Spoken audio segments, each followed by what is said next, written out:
This is the project that I'm working on. It is a fuel rail slash injectors for a 1JZ Supra. This is actually my brother's Supra that I'm holding on to him since he's in Guam. He's actually on deployment right now, so I get to babysit his car for the next 2+ years. I've already had it for 3 or 4. I don't know. It's been taking up space in my garage. Okay, so this is the old fuel rail.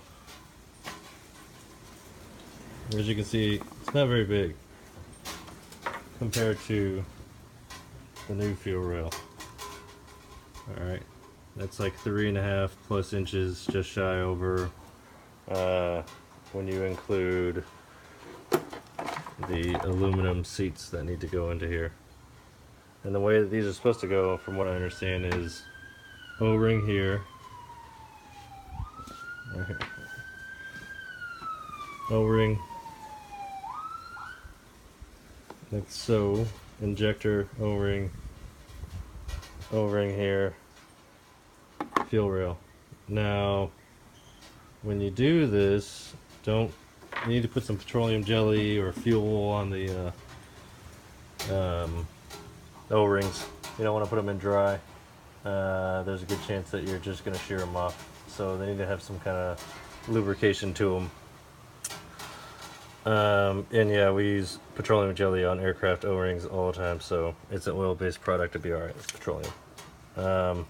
Now, the biggest part in this, and I almost took the intake manifold off, is because of this wire loom. That's the main engine wire loom. Well, normally it's encased in this piece right here.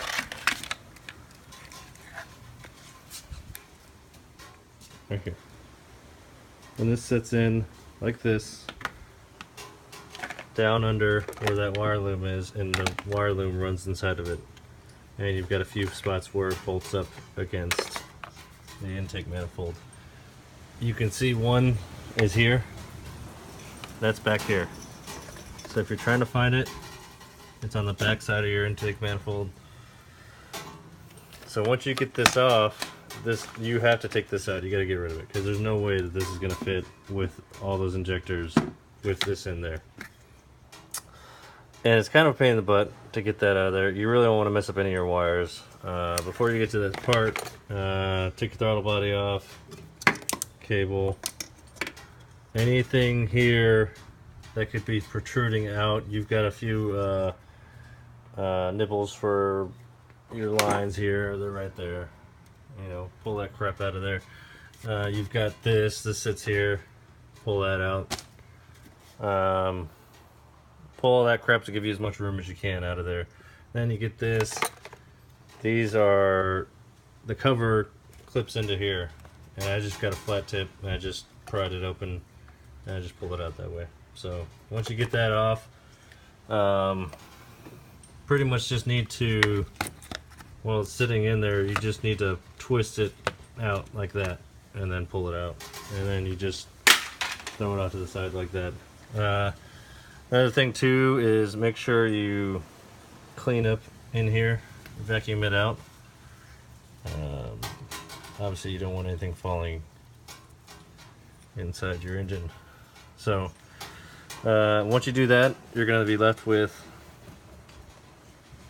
all these wires here. Alright, so I just go through, zip tie them all up, make them neat. I have some pretty nice dikes here, diagonal cutters, and they cut them pretty sheer without anything sticking out to poke you. And then from there you're going to want to wrap it. I wouldn't recommend electrical tape. I have what they call 50/50 tape in the aircraft industry.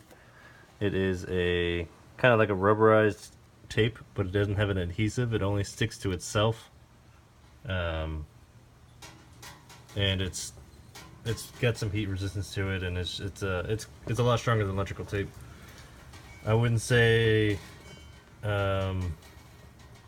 you have to have this exactly, but I would get something similar to that if you can, to wrap that whole wire harness up. You can see where I've got my zip ties here, and I just try to make it as neat as you can through here. So you want to definitely wrap that all up for afterwards. After that, that gives you all the space you need to tuck this wire loom underneath right here. See, normally it sits like right here, and that's no room at all. Now I can tuck it in, and look at all this room you got after that. I mean, that's a lot more room to get in there with your fuel rail, because as it is, you don't have much room to go anyways. Another good thing is label your connectors. Obviously you don't want to put the wrong connector on the wrong injector. So basically that's it. Just slide it in, and from there put it back together. Hopefully that'll help out. I noticed there isn't a lot of videos on this particular job. Another thing too, if you want to, now's a good time, is this one already had it done, which is a braided line with AN fitting. That is for the fuel line, the main fuel line. And that goes all the way to the back, I'm assuming. And now would be a good time to do that if you haven't done it. And a fuel filter and fuel pressure regulator, because the rail that you take off has a fuel pressure regulator. Let me see here. On this side, you just take it off. It's actually probably in here. Right there. Well, you're not going to be reusing that. At least I wouldn't. Instead, this is our setup right here.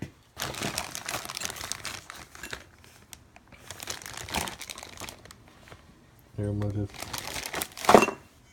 So yeah. Also, for our injectors that we have for this, let me see if I can find one that's in here.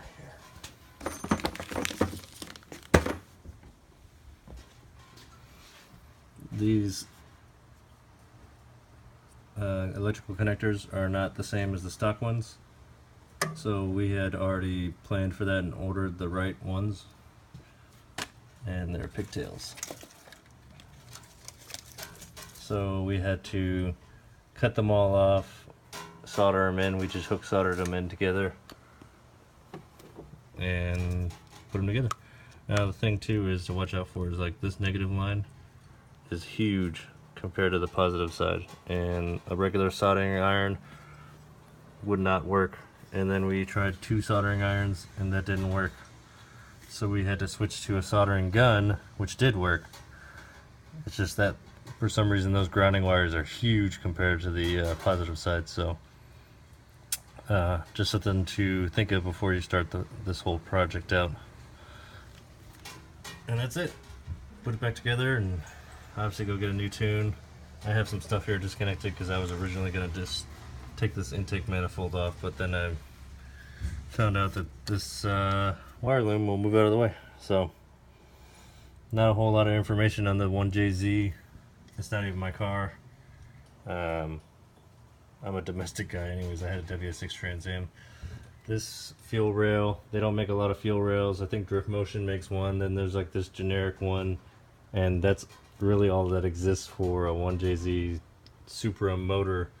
They had the VVTi motors, the 1JZs, and I think those are out of